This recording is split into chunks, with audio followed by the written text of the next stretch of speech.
awal mulanya saya diagnosa 1 tahun lebih. Dikira pertama ambeien.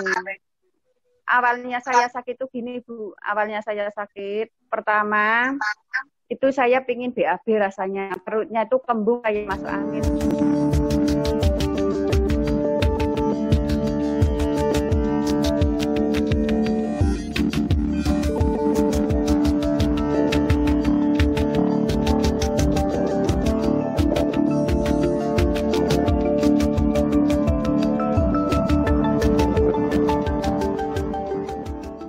Selamat malam sahabat Ostomed. Jumpa lagi dengan kita di acara Bincang Asik bersama dengan Ostomed. Bersama saya Nursif Lestari dan juga Ibu Yuliana. Halo Bu Yuli. Halo, selamat malam. Selamat malam Khairia. Selamat malam juga para sahabat Ostomed. Kita jumpa lagi di malam ini ya. Oke, ayo silakan Pit. Ya, kita malam ini kedatangan salah satu tamu spesial yaitu Ibu Khairia. Halo Ibu Khairia. Halo, selamat malam Mbak Fi. Ya, apa kabar Bu? Alhamdulillah sehat, baik-baik saja. Iya. Ya Ibu, hari ini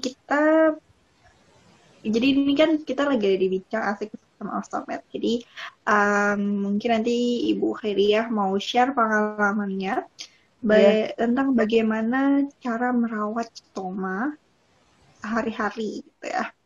Iya. Iya, Bu. Iya.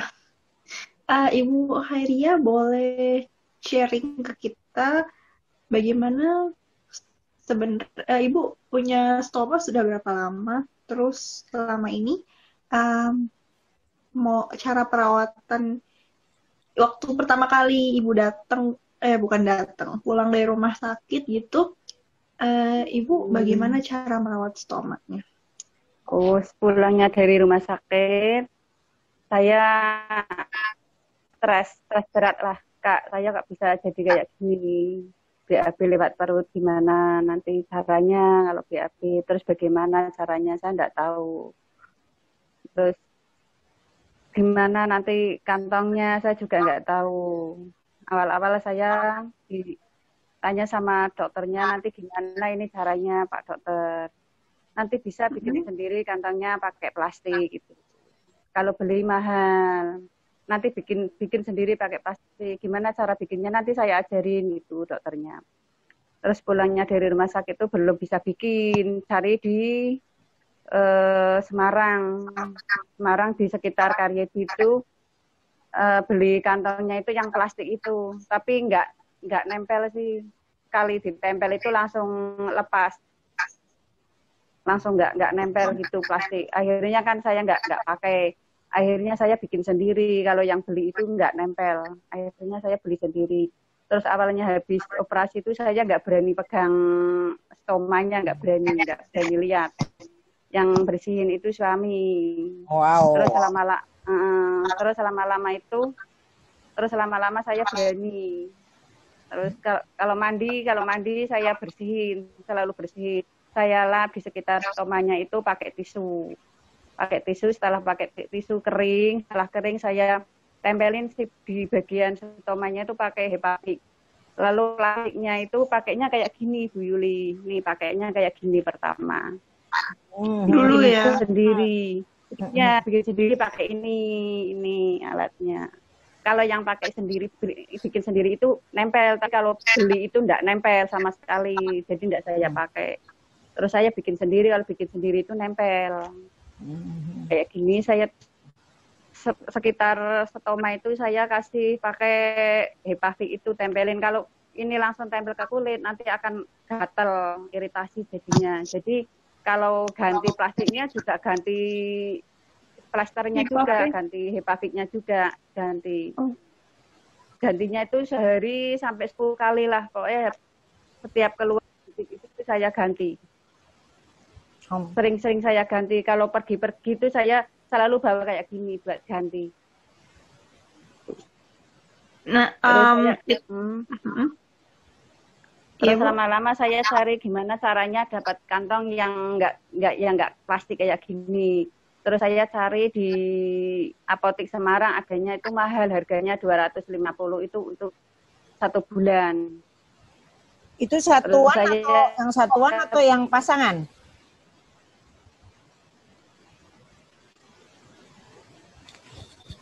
Halo? Itu satuan atau pasangan? Tapi harga situ akhirnya suami saya tidak beli. Pasangan bisa dilepas. Ya. Pasangan bisa dilepas, ya. Tapi akhirnya suami saya tidak jadi beli, cuma beli yang plastik itu. Yang plastik itu, tapi saya tidak saya pakai. Saya kasihkan orang, kasihkan teman yang sesama ostomed itu. Malah rekat yang bikinan sendiri daripada yang beli. Pakai double tip ya? Iya, ya. Terus lama-lama itu cari di internet itu loh. Kok ada di cari internet di itu Surabaya Bu Marina, saya cari gitu. Ya. Terus saya minta kirim pertama kali minta kirim sama Bu Marina itu 8 biji. 8 biji tapi saya cuma 1 kali sama kirim sama Bu Marina cuma 1 kali. Kenal Marina di mana? Saya itu stres Bu, sepulangnya dari rumah sakit itu saya stres. Apakah ada orang yang seperti saya ostomed gitu loh. Saya tuh cari-cari internet itu pakai HP jadul gitu loh, pakai HP jadul. Apakah ada orang yang seperti saya? Saya stres berat lah Bu. Ternyata kok ada di internet itu yang namanya Bu Marina Surabaya. Ada nomornya tercantum di situ. Terus nomornya itu saya miss call itu kok aktif. Akhirnya saya hubungin terus Bu Marina itu. Saya minta solusi sama Bu Marina. Lah itu saya semangatnya saya itu dari Bu Marina. Tuh. Ya, saya Marina berusaha cari di internet itu. Saya kenal sama Bu Marina karena cari di internet itu. Jadi saya semangatnya itu di situ. Awal-awal saya stres, enggak semangat, stres lah pusing. Gimana caranya? Marina lebih terkenal duluan. Iya. Setelah kenal sama Bu Marina, saya cari informasi lagi. Lah terus kenal sama Bu Yuli itu dari teman saya, dari Mbak Titik itu kasih di nomornya Bu Yuli. Saya hubungi Bu Yuli. Saya pernah sempat telepon Bu Yuli terus kan Bu sama Bu Yuli. Itu dapat dari awalnya. Dapat dari siapa? Kalau nomornya dapat dari teman saya, ya Mbak Titik dari Pemalang itu, Mbak Titik. Oh, Titik Murni. Iya, Titik Murni. Itu kan ketemu saya itu kan ketemu di Karyadi kemo bareng gitu loh. Nah, itu Mbak Titik itu kan punya saudara di Jakarta yang ngurus kantongnya itu saudaranya. Iya. Ya. Lanjut, Pit. Ya, berarti sekarang pakai kantong yang itu ya? Yang dari YKI. YKI. Ya, Alker. Itu lebih aman, lebih nyaman. Iya. Sekarang enggak bikin lagi kayak gini, udah pakai itu. Udah pakai itu ya? Iya. Itu kan 4 hari, 5 hari bertahannya. Iya. Kecuali kalau diare itu kadang 2 hari saya. Iya. Kalau pas kemo itu diare, tapi kalau nggak kemo nggak bisa tahan 5 hari sampai 6 hari. Iya. Ibu selama ini kan tadi sebelumnya pas jadi keluar dari rumah sakit itu kan nggak tahu apa-apa, terus baru tahu kalau yang punya stoma itu banyak setelah tadi ya cari-cari di internet. Setelah saya menjalankan kemo banyak teman-teman. Saya kalau kemo itu kan di rumah sakit kan 2 minggu. Saya selalu bikin ini. Ternyata banyak teman-teman terus pada ikut bikin ini. Semangat saya itu ya dari kemo itu. Dari teman-temannya ketemu. Ya, saya kan operasi kan 2013 November. Nah, setelah operasi itu dokternya nyarankan untuk kemo. Kemo kan belum ada BPJS, itu harus bayar. Itu 1 kali kemo 20 juta, paling enggak 12 kali. Saya bikin stres lagi itu, harus kemo katanya. Nah terus 2014 ada BPJS, dokternya Nawangsi itu nawarin saya untuk bikin BPJS gitu. Terus saya dirujuk ke Karyadi untuk kemo. Kemonya itu 2014 Maret. Oh, mulai kemonya. Iya, kemonya. Kemonya alhamdulillah ada BPJS. Mungkin kalau nggak ada BPJS mungkin saya nggak kemo. Berat nggak ya. ada biaya, soalnya biaya sudah buat operasi. Sudah buat alternatif. Awal mulanya saya diagnosa 1 tahun lebih. Dikira pertama ambeien. Awalnya saya sakit itu gini Bu. Awalnya saya sakit pertama itu saya pingin BAB rasanya. Perutnya itu kembung kayak masuk angin. Saya minum tolak angin kok nggak sembuh. Tak lama-lama kok jadi kembung. Terus saya minum tolak angin lagi nggak sembuh. Akhirnya lama-lama kok perih. Anusnya perih tapi nggak ada benjolan sama sekali, nggak ada benjolan. Perih sama panas. Panas tak makan sambal. Saya makan sambal tak stop, masih tetap panas. Terus dikira itu ambeien. Saya beli obat di apotek untuk ambeien, kok nggak sembuh. Akhirnya saya kontrol ke dokter umum. Dokter umum dibilang itu ambeien, tapi nggak ada yang keluar benjolan sama sekali, nggak ada awal mulanya. Terus saya kontrol lagi, sampai 3 kali dikasih obat ambeien, masih sakit. Akhirnya 8 kali ke dokter satu itu sampai 8 kali dikasih obat ambeien nggak sembuh. Akhirnya saya pindah ke dokter lagi. Dokter yang perempuan saya di obok-obok anusnya tidak ada benjolan. Bilangnya ambeien dalam. Saya juga dikasih obat. Saya kontrol sampai 2 kali juga nggak sembuh. Akhirnya saya pindah lagi dokter. Dokter bilang katanya ambeien dalam. Terus akhirnya saya masuk rumah sakit itu mau cari dokter bedah, enggak ada. Akhirnya dokter dalam. Akhirnya saya kontrol ke dokter dalam. Dokter dalam bilang katanya ambeien dalam, dikasih obat juga enggak sembuh. Akhirnya saya kan stres ini penyakit, lama-lama kak jadi keluar darah. Awalnya enggak keluar darah, cuma awalnya itu panas sama perih aja. Awal mula panas dulu, panas lama-lama perih. Perih dibilangnya ambeien dalam, padahal enggak ada benjolan sama sekali. Lama-lama keluar darah sama keluar lendir itu yang kental banget. Lama-lama keluar itu. Lah terus daripada dokter umum kelamaan nggak sembuh-sembuh, yang saya nahan sakit, lama-lama itu sakit, bikin sakit. Akhirnya saya cari dokter yang spesialis khusus ambeien. Saya itu disuntik duburnya selama 16 kali disuntik duburnya. Pertama disuntik itu awal mula itu diteropong sama dokternya, diteropong memang ada benjolan sebesar kacang hijau. Sebesar kacang hijau tapi di dalam itu ditulis benjolan sebesar kacang hijau sama dokternya.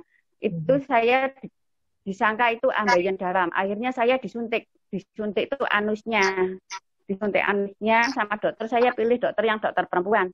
Nah, terus disuntik anusnya, lama-lama keluar benjolan. Saya bilang sama dokternya, Dok, tadinya nggak ada benjolan, ini sekarang ada benjolan keluar. Iya, memang itu disuntik itu biar keluar benjolan. Nanti lama-lama benjolan itu akan membesar, nanti lama-lama akan rontok itu. Ya saya berkali-kali ke situ ya. Dan lama-lama jadi keluar darahnya makin banyak. Saya sekiranya itu 16 kali suntikan. Pertama saya sama dokter ceweknya itu disuntik sampai 16 kali. Saya bilang sama dokter cowoknya itu hari Senin prakteknya. Terus saya mencoba untuk memperhatikan diri untuk suntik sama dokter cowoknya, dokter cowoknya itu kan suaminya. Nah, dokter cowoknya saya bilang, Dok, saya di sini berobat sudah 1 tahun lebih. Bukannya saya sembuh, tapi saya makin parah. Darah makin banyak. Saya malah makin sakit. Badan saya makin kurus. Saya bilang gitu kan. Nah, terus dikontrol lagi sama dokternya. Terus dokternya bilang gini, Ibu usia berapa? Saya 38. Ini Ibu ada tumor di dalam. Lah, saya langsung kaget. Loh Pak, kenapa nggak bilang dari awal? Sekarang baru bilang kalau ada tumor. Aku bilang gitu ya. Terus ini gimana caranya? Saya kan tidak tahu Bu, yang namanya kanker tumor itu kan saya nggak tahu. Lah terus ini gimana Pak caranya? Ini gimana caranya?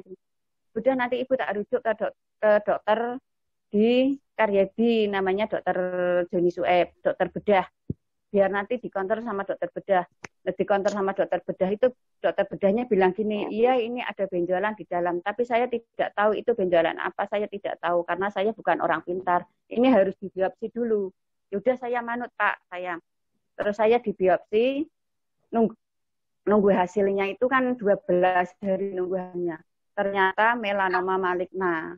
Nah, saya kan habis dibiopsi itu tambah sakitnya luar biasa.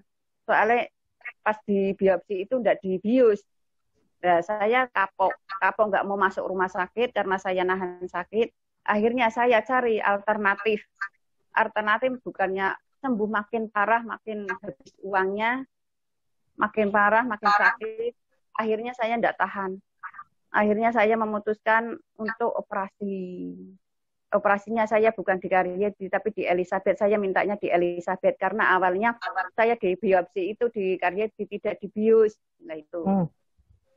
Akhirnya saya pasrah.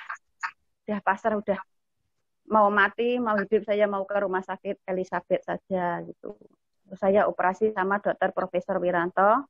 Akhirnya itu di biopsi itu akhirnya ganas. Saya disuruh kemo tapi biaya tidak ada. Saya nunggu ada BPJS itu.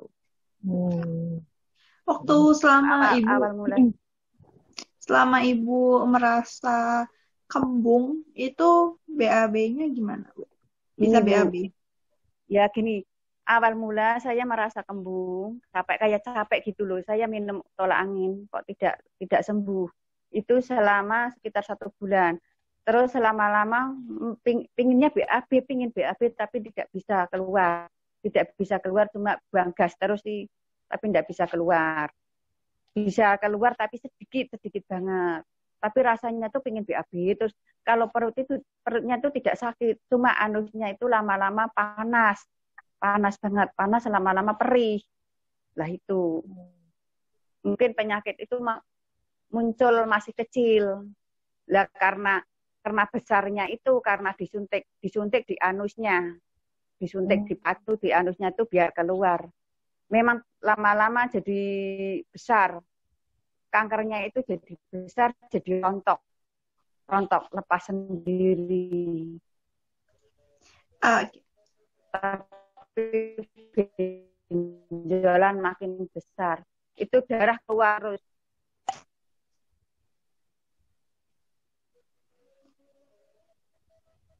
Ya, halo. Ya, halo. Iya, Bu. Berarti setelah itu kan Ibu operasi, terus akhirnya dipasang stoma ya.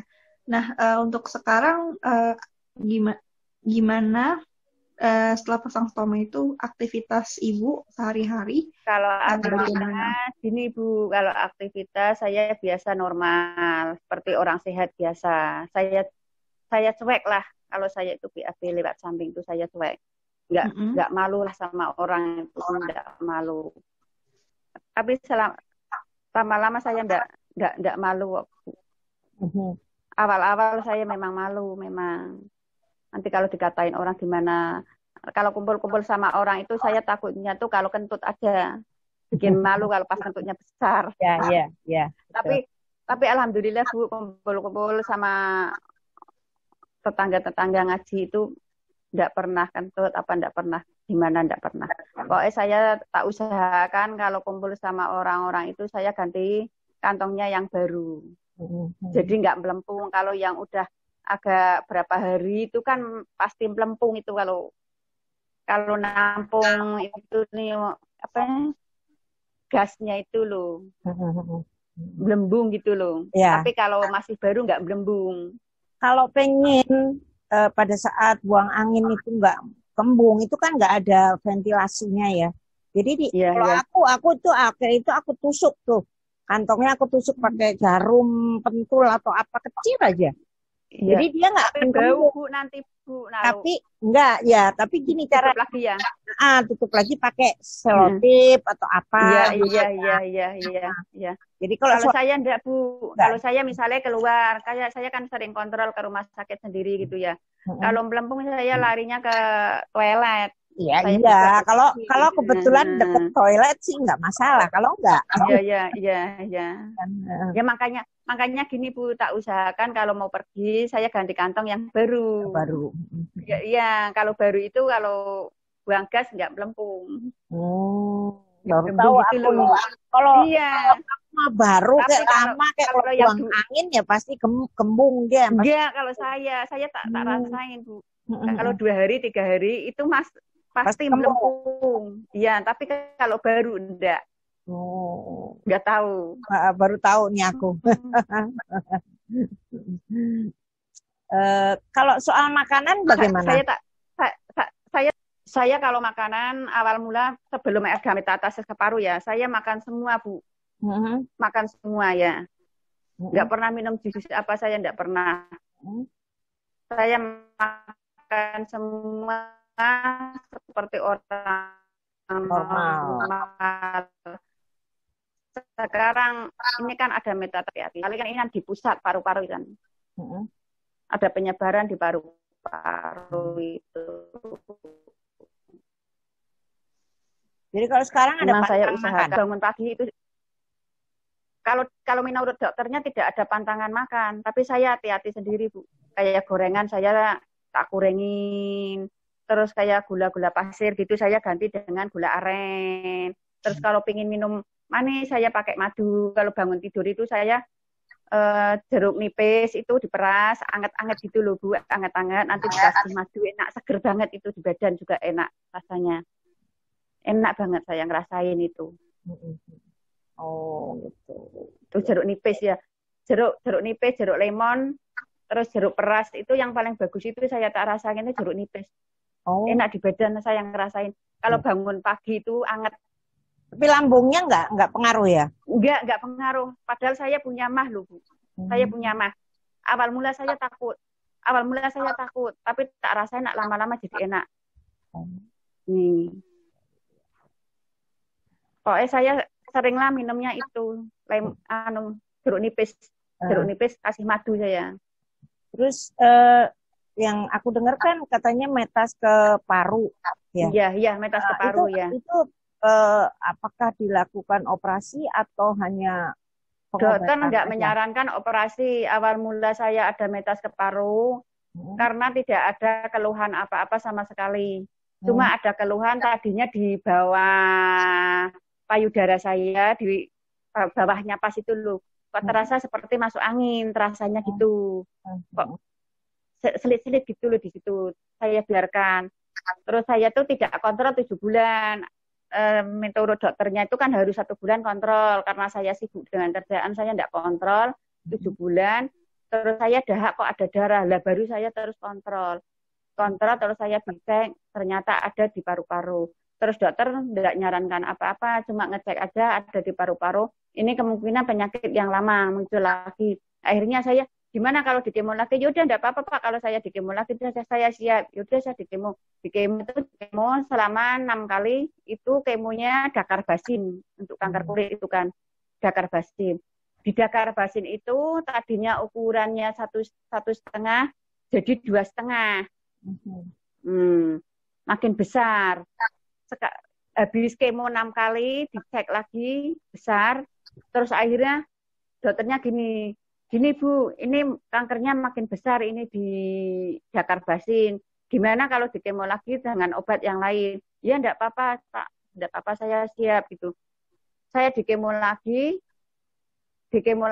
terusan sih selama 1 bulan enggak langsung di kemo itu langsung 2,9. Langsung 2,9 terus saya di kemo. Di kemo itu mengecil lagi. Mengecil cuma dikit. Bedanya mengecil cuma dikit. Terus saya 3 bulan Juni, Juli, Agustus kan. Saya selesai kemo lagi Juni, Juli, Agustus. Itu dicek makin besar. Jadi 3,9. Makin besar kan berarti dokternya bilang ini obat BPJS udah dipakai semua, obatnya nggak respon. Gimana kalau obatnya saya ganti Bu, ini obatnya bagus, obatnya apa, T-modal itu apa, saya nggak tahu. Nah, diresepin sama dokternya, di Karyadi, ternyata nggak di-cover sama BPJS. Bulan Agustus harusnya saya minum, tapi saya nggak minum, nggak ada uang. Nah, terus dari farmasi bilang kayak gini, Bu, ini obatnya nggak di-cover beban BPJS. Nah, terus kalau obatnya beli sendiri berapa harganya Bu? Sekitar 16 juta lebih sedikit. Itu. Terus saya tak pikir-pikir, saya tidak ada uang kalau segitu. Akhirnya saya Juni, kan harusnya minum Agustus, September, Oktober. Saya tuh minum baru Oktober. Saya usahakan, saya cari uang, berusaha cari uang, utang bank gitu loh. Terus bulan Oktober baru saya minum obatnya itu mulai bulan Oktober. Ini baru 3 bulan sekarang ini, tapi belum dicek lagi hasilnya gimana. Tapi ini setelah ya enggak tahu itu obatnya apa, soalnya saya sambil minum jamu sih. Jamu. Sebelum minum jamu saya minum Temodal itu masih keluar darah banyak, terus masih nyerinya itu di punggung, di dada, terus di bawah dada, terus di perut sing bagian ginjal kanan. Memang arahnya ke situ, arahnya hasil CT scan. Nafasnya gimana? Nafasnya sesak? Kalau nafas tidak sesak, tidak ada penyempitan di situ kan hasilnya CT scan torak itu tidak menyempit, cuma menuju ke ginjal kanan. Nah, ginjal kanan saya Bu. sering nyeri. Iya. Sering nyeri, Bu. Itu obatnya Temodal kan minumnya kan hanya untuk 5 hari. Misalnya tanggal 1, 2, 3, 4, 5 kan istirahat. Nah, itu istirahatnya tanggal 6, 7, 8 itu saya usaha minum jamu. Minum jamu, tapi kan ini belum dicek hasilnya. Tapi memang ada perubahannya yang tadinya nyeri-nyeri sekarang tidak nyeri-nyeri, cuma ada ya berkurang lah. Tapi kan belum dicek. Kalau darah juga berkurang. Sebelum minum jamu itu saya masih keluar darah banyak. Tuh. Nggak tahu ini obatnya sampai kapan pun, saya belum tanya lagi sama dokternya. Cuma dokternya bilang, nanti dicek lagi sekitar minum obatnya udah 3 kali apa 4 kali Bu, baru ada reaksi gitu. Dokternya bilang gitu. Iya. Kemarin saya pas kontrol saya minta cek, nggak dikasih. Nanti aja nunggu minumnya obat 3 kali apa 4 kali baru dicek. Itu dokternya. Pipit ada yang mau ditanya lagi? Stomanya itu. Iya. Bu, selama ini yang buat apa namanya kan Ibu waktu dulu kan pasti yang sempat stres tuh yang membuat Ibu akhirnya kembali bersemangat itu selain dari teman-teman, ketemu teman-teman soulmate itu apalagi Bu yang membuat Ibu merasa ya itu saya ketemu teman-teman banyak kan, ketemu di rumah sakit itu kemo bareng itu ternyata banyak, bukan saya sendiri. Akhirnya teman-teman banyak, ada yang masih gadis juga, yaitu yang bikin saya semangat. Tapi teman saya sudah tidak ada semua Bu, kecuali Mbak Titi. Itu yang masih ada. Teman saya yang di Ambarawa itu kan Bu, itu tidak ada. Ya. Oh, aku yang di Ambarawa juga. Iya. Sekampung. Iya. Kasihan itu Bu, saya kalau lihat itu saya kasihan banget Bu. Lupa aku namanya siapa ya? Aduh. Saya juga lupa, udah lama. Saya itu dia ngedropnya sakit, saya juga ke Ambarawa Bu Tele kan. Terus dia meninggal, saya juga ke sana. Saya sendiri loh Bu, wirawiri loh Bu. Saya sering ke sana. Kasihan saya kalau lihat teman-teman yang seperjuangan sama lah seperti saya. Ya, siapa namanya? Aku lupa tuh orang Kupang itu tuh. Iya. Kampung sama aku sekampung halaman. Aku juga orang Ambarawa. Itu di kemo juga tidak respon itu obatnya juga tidak respon, muncul lagi kankernya. Kalau saya alhamdulillah ke perut itu tidak ada keluhan, cuma di bawahnya itu Bu, di samping payudara bawah itu pojokan itu yang awalnya sakitnya di situ. Berarti saya itu kan di paru-paru kan masih di bawah, di pojokan itu dan bawah. Apalagi Fit? Mau tanya? Ibu, kan Ibu tadi bilang Ibu sering bepergian ya. Selama ini kalau Ibu bepergian nih, yang Ibu persiapkan, terutama untuk persiapan biar stomanya aman, gitu apa? Iya. Ya biar stomanya aman ya saya usaha sering-sering ganti baru. Saya sering pernah ke Banten, ke Bali, saya usahakan itu ganti baru biar aman. Di perjalanan gimana Bu? Kalau di perjalanan enggak apa-apa, enggak ada masalah. Enggak apa-apa. Yang penting diusahakan jangan sampai jebol, diusahakan sering ganti yang baru. Nah, itu Ibu aja. Biasa selalu nyiapin alat-alat gitu nggak? Yang Ibu siapin sebelum pergian itu kira-kira? Oh ya mesti tak siapin. Kalau dulu saya siapin yang kayak gini, terus kayak gini saya banyak, saya lipat-lipat biar ringkas, saya taruh di dompet. Kalau orang kan nggak tahu, saya kalau ke kamar mandi itu bawa dompet ya bawanya ini taruh dompet, terus sama hepafiknya sekalian saya potongin. Jadi kalau ini mesti dikelotok itu dilepas diganti itu mesti itunya ikut lepas hepafiknya. Jadi saya double di bawah hepafik juga sudah dipotong-potong, saya taruh di dalam plastik. Itu. Kalau sekarang ada kantong yang alker itu ya saya dilipat, udah saya lubangin. Terus hepafik selalu siap kayak gitu. Kalau berarti udah disiapin, dilubangin semuanya ya? Iya udah tak siapin, ya udah dilubangin. Terus udah itu di dalamnya ada tisu, terus ada hepafik. Jadi kalau masuk kamar mandi itu bawa dompet isinya itu ganti. Orang kan nggak tahu dompet itu. Yang penting bawa kantong plastik. Iya, iya. Taruh untuk buangnya itu mesti taruh kantong plastik, gitu kan? Plastik. Makanya saya tuh kalau cari toilet yang ada anunya tong sampahnya. Kalau nggak ada tong sampah saya bingung. Dibawa kalau aku. Jadi aku bawa kantong plastik. Terus aku masukin, terus aku ikat. Jadi kan ini aku bawa.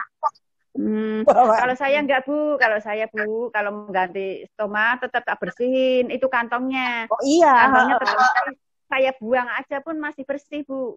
Saya taruh maksudnya saya buang ke toilet langsung soalnya. Langsung ke toilet. Iya, maksudnya plastiknya. Kalau untuk ya. Plastiknya itu bawa plastik resek atau apa? Iya, pasti kalau itu masukin, ya pasti ya.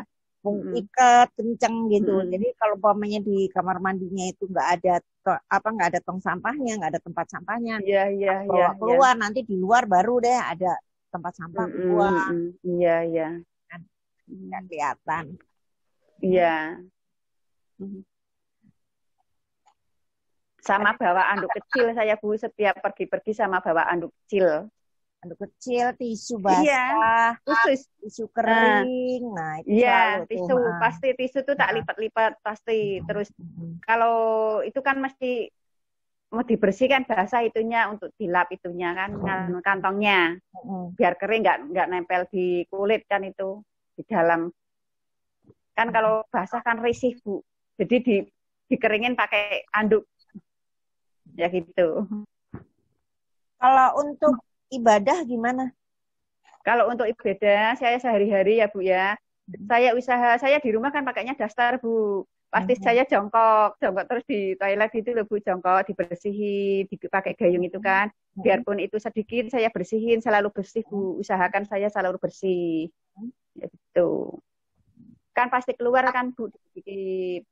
Gitu. Ya, tapi udah tahu kan ada fatwanya gitu, maksudnya tuh kalau memang pada saat saya saya tanya sama Bu Marina, saya tanyanya sama Bu Marina gimana ini Bu, Bu Marina kan yang udah lama, enggak apa-apa, saya udah tanya sama MUI karena itu kan tidak disengaja, memang itu kan sudah keluar fatwanya. Awalnya sakit ya, enggak apa-apa, yang penting awalnya diusahakan dibersihin, biarpun nanti sholat itu keluar lagi enggak apa-apa gitu. Iya betul. Kayak gitu. Betul itu. Apalagi nih? Halo. Iya. Halo. Ya, luar biasa ya sharingnya Ibu Khairiyah. Ya. Ini tinggalnya di sana Batang. Pekalongan. Saya yang Batang, Gringsing. Alas Roban. Iya, Alas Roban. Mampir kalau mau lewat. Ya, kalau lewat ke Semarang mampir. Rumah saya Pantura, ke Jalan Raya. Mau masuk Alas Roban. Oh, mampir Bu. Mudah-mudahan. Saya dulu sering lewat sana. Mudah-mudahan. Oh, di pinggir jalan raya ya, Bu? Iya, pinggir jalan raya, ya. Kalau aku pulang kampung deh. Kalau masuk Alas Roban itu tahu enggak Alas Roban? Sekarang tempatnya tol sekarang ya. Iya. Ya tahu lah, aku orang situ Aku kan orang Jawa Tengah. Oh. Tahu aku. Ambarawa nggih, Bu Yuli. Ambarawa aku. Jadi kalau dari Semarang ya cuman berapa jam, 1 jam lah sampai. Saya sering Bu kalau habis kontrol itu ada waktu itu saya main Bu di sana Bu, dolan Bandungan, beli bunga. Hiburan Bu, buat hiburan. Betul. Biar stres. Betul. Memang. Yang penting saya adalah setiap kontrol itu pasti Bu jalan-jalan Bu pasti. Sekitar Semarang, biar nggak stres lah. Biar nggak mikir penyakit terus. Capek kan? Kontrol terus. Kebetulan adikku juga kerja di Rumah Sakit Karyadi, tapi bukan perawat, maksudnya itu kerja kantornya. Terus ponakanku ada di apoteknya di Karyadi, ada di sini. Jadi tahu aku daerah Karyadi kayak apa gitu. Aku dulu sering ke sana. Gitu. Satu lagi ini, kalau buat aku nih, semua ostomed itu luar biasa. Jadi masing-masing itu punya cerita, punya suka, punya duka. Sekarang kalau buat Khairi apa sukanya apa, dukanya apa? Bisa cerita. Jadi sukanya mungkin dengan menjadi ostomed bisa melakukan hal-hal yang tadinya pada saat masih normal tidak pernah kita lakukan. Nah, dukanya barangkali repot cari kantong atau repot ganti kantong. Oh iya, enggak Bu, kalau awal iya sih repot memang, tapi lama-lama enggak terbiasa kok Bu. Terbiasa seperti orang normal aja lah. Cuma kadang-kadang kalau kumpul sama orang tuh mindernya kalau pas buang gas bunyi gitu aja. Cuma mindernya cuma di situ aja. Tapi lama-lama enggak Bu, saya sering kumpul-kumpul sama itu pengajian itu alhamdulillah enggak Kak. Tapi teman-teman gitu, teman-teman pengajian atau lingkungan sekitar gitu tahu? Tahu. Iya, tahu. Kalau sudah tahu, kemungkinan untuk mereka meledek. Tapi enggak tahu Bu, kalau orang awam itu enggak tahu. Enggak tahu kalau orang awam. Taunya cuma BAB seperti normal, cuma di situ mungkin. Oh, kalau jadi orang awam enggak tahu. Itu yang dibilang stigmanya kalau orang pakai menjadi ostomed itu seperti apa. Nah, itu. Iya. Apalagi berarti lingkungan tahu ya Bu ya, maksudnya tahu. Ya. Ada yang sebagian tahu, saya kan bolak-balik rumah sakit terus dikira saya udah dikembalikan seperti normal. Oh iya. Ada juga yang punya prasangka seperti itu. Iya. Tapi kadang-kadang ada yang tanya kok Bu, gimana BAB-nya masih di perut gitu. Saya bilang terus dikembalikan. Terus dikembalikan. Sudah normal lagi. Udah normal gitu. Iya. Waktu nanti kebongkar juga loh. Tapi kalau keluarga sendiri gimana? Kalau keluarga sih ya biasa aja lah, enggak ada apa-apa, enggak ada masalah, biasa aja. Bersyukur juga ya. Jadi ada memang masing-masing ostomed itu pasti punya cerita yang ada sukanya, ada dukanya. Mungkin kalau dukanya lebih banyak daripada suka. Tapi dengan berjalannya waktu kita bisa bermanfaat untuk orang lain, itu sudah suatu kebanggaan. Jadi seumpamanya biasanya kita dulu waktu masih normal nggak pernah melakukan sesuatu untuk orang lain, sekarang ini lebih banyak.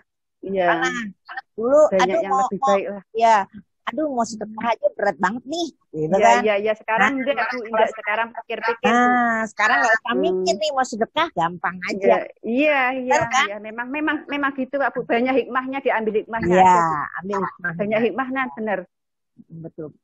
Coba kalau kita dikasih normal malah melakukan yang enggak. Nah, kalau kayak kita kan berpikir akan kematian itu udah dekat gitu loh. Iya, betul. Jadi kita lebih banyak berbuat baik. Ya. Banyak berbuat baik lah. Banyak ibadah. Iya, Apalagi Pit yang kira-kira menurut Pipit ini bisa dikorek nih dari Khairiah nih. Ayo. Iya, Ibu sebenarnya cerita Ibu Khairia ini cukup menginspirasi ya, bahwa Ibu ini kayak semangat juangnya untuk hidup tuh benar-benar luar biasa gitu ya. Iya Bu, harus semangat. Kasihan anak-anak kalau kita nggak semangat. Oh, ngomong-ngomong anak berapa ya? Anak saya 2 Bu, yang satu udah keluar kuliah, yang satu masih kuliah, cowok sama cewek. Tapi belum menikah. Belum menikah semua, umur 26 sama 20 tahun. Syukurlah. Waktu saya sakit Bu, awalnya anak mau masuk kuliah, yang satu mau masuk SMP, yang satu itu mondok sama SMP itu kerasukan terus dulu, kerasukan gitu loh. Akhirnya di pondok enggak jadi mondok, terus di rumah juga kerasukan terus Bu selama saya sakit Bu. Anak mau masuk kuliah awal kan biayanya kalau masuk kuliah awal kan banyak Bu. Tapi sekarang udah baik-baik aja kan anak-anak? Alhamdulillah Bu, udah baik-baik di rumah semua Bu. Ya. Itu perlu disyukuri. Ya, yang kuliah sekarang online di rumah. Ya. Sama bantu-bantu di rumah. Yang anak cowoknya bantu-bantu saya. Saya kan jualan di depan. Saya pinggir pantulan sama jualan di depan Bu. Dulu sebelum sakit saya buka warung makan Bu dulu. Itu warung makan. Jadi istirahatnya tuh dulu tuh kurang Bu. Kurang istirahat. Bisa juga. Iya. Terus jualan makanan itu kan repot Bu. Ya, terus pola makan. Iya, pola makan juga nggak dijaga. Nggak tahu lah. Hampir semua yang dibuatkan stoma itu rata-rata adalah dari pemicunya antara lain dari pola. Ya, pola hidupnya awal mula, pola makan, kurangnya istirahat, kerja terus. Nggak ada istirahatnya sama sekali dulu saya Bu. Jadi itu hikmahnya sakit ya. Sekarang banyak istirahat. Anak-anak kumpul ya. Iya. Disyukuri aja, diterima. Ya. Pit, apa lagi Pit? Bagus nih. Ya Bu, kalau dari saya sih sebenarnya cukup ya. Ibu Khairia ini sangat menginspirasi banget. Semangat juang untuk hidupnya. Luar biasa. Mungkin semoga dengan sharing Bu Khairia ini banyak orang-orang yang termotivasi untuk berjuang. Untuk berjuang melawan penyakit. Barangkali ada yang mau disampaikan, Khairiah, barangkali mau disampaikan ke Ostomed atau ke apa gitu untuk menimbulkan semangat atau bagaimana gitu. Jadi sebagai Ostomed itu harus seperti apa gitu. Jadi untuk apalagi yang kadang-kadang itu udah stres duluan kan. Nah, iya memang yang untuk teman-teman Ostomed yang semangat, biarpun sudah ditakdirkan seperti ini, harus semangat. Hidupnya harus semangat. Semua orang akan mati, Bu. Semua orang akan mati. Caranya beda-beda. Ya. Ada yang sehat saja, sehat-sehat saja. Tahu-tahu mikir itu aja lah, Bu. Jadi ada yang sehat, nggak dikasih sakit, tahu-tahu meninggal. Apalagi masih untung dikasih sakit seperti ini. Jadi ingat masih untung lah. Bisa banyak berbuat baik dan berdoa. Iya. Kalau udah sakit gitu berarti ingat mati. Jadi aduh kalau aku sakit pasti Bu, ingat kan? Pasti. Jadi, apalagi kalau bangun jam 3 itu malam. Jadi istighfar terus ingatan kita jadinya seperti gini. Dengan sakit ini kita diingatkan bahwa kita akan harus lebih mendekat. Ambil hikmahnya aja lah. Betul. Jadi harapannya apa nih? Ada harapan apa gitu buat Khairiah pribadi Khairiah? Harapan ke depannya seperti apa atau apa gitu? Harapannya gini Bu, misalkan saya gini Bu, saya kan ada metatasis di paru-paru, terus obatnya itu nggak di cover BPJS, mudah-mudahan BPJS tahulah. Selanjutnya saya tuh pengobatan saya tuh di cover sama BPJS gitu loh Bu. Berat loh Bu. Ya, amin. Ya, mudah-mudahan nanti dengan ini keluar adalah yang bisa mendengar atau apa. Kita nggak pernah tahu ya. Rezeki itu bisa dari mana saja. Ya. Yang penting kita banyak-banyak berdoa dan mohon ke Tuhan bahwa saya membutuhkan, nah istilahnya gitu. Saya membutuhkan sesuatu yang memang sangat dibutuhkan. Tapi bukan keinginan kita, tapi kebutuhan itu nanti akan dikabulkan. Mudah-mudahan nanti ada yang benar, ada yang mau ini, ada dermawan lah atau apalah gitu ya, Pit ya. Tahu kita nggak pernah tahu. Tahu ya. Selanjutnya saya ini belum tahu ini Bu, ini nanti mau minum obat keempatnya gimana, saya belum kontrol lagi sama dokternya gimana. Mudah-mudahan ada jalan keluar. Maksudnya mudah-mudahan. Kita nggak pernah tahu, rezeki kita sudah diatur. Dari kita lahir tuh rezeki kita sudah diatur. Tinggal kita bagaimana cara kita untuk menggapainya, mensyukuri ya Bu ya. Nah, itu disyukuri aja. Ya. Iya disyukuri. Nah, oke, mudah-mudahan rezeki ada buat selanjutnya ya Bu ya. Iya, amin. Pasti doanya pasti seperti itu. Pit mau ditutup, Pit? Silakan, Pit. Ya, semoga Ibu terus semangat ya. Dan semoga tayangan ini bisa menginspirasi banyak orang di luar sana yang memang sedang mengalami kondisi yang serupa. Terima kasih Bu Khairia atas pengalamannya yang luar biasa. Semoga selalu diberikan selalu bahagia. Amin. Ya, itu yang penting. Jangan bahagia. Enjoy, hadapi semuanya. Iya. Dengan harus semangat ya Bu ya. Kalau kita bersyukur, kita banyak bersyukur, pasti ada jalan. Amin. Ya. Saya juga mengucapkan terima kasih Khairia sudah sama-sama, mau Bu. Kita ajak berbincang-bincang di acara ini. Mudah-mudahan apa yang sudah diceritakan nantinya akan bermanfaat bagi yang lain. Iya. Nah, kita akan ketemu lagi ya di episode selanjutnya yang mungkin lebih seru atau lebih dengan pengalaman yang berbeda. Tapi buat saya semua ostomed itu luar biasa.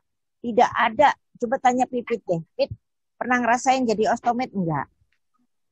Tapi kalau kita pernah ngerasain jadi orang normal, betul enggak? Nah, menjadi ostomed tidak segampang yang orang bayangkan. Tidak segampang dokter atau perawat bayangkan. Kita yang ngalamin sendiri. Jadi buat saya semua ostomed adalah luar biasa. Pengalaman masing-masing ostomed itu akan menginspirasi ostomed yang lain. Ya, oke. Terima kasih sekali lagi dan juga untuk sahabat ostomed. Selamat menyaksikan. Jangan lupa Pit?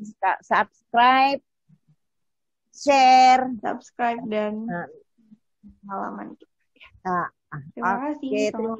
Selamat malam. Terima kasih Bu Yuli. Selamat malam. Dan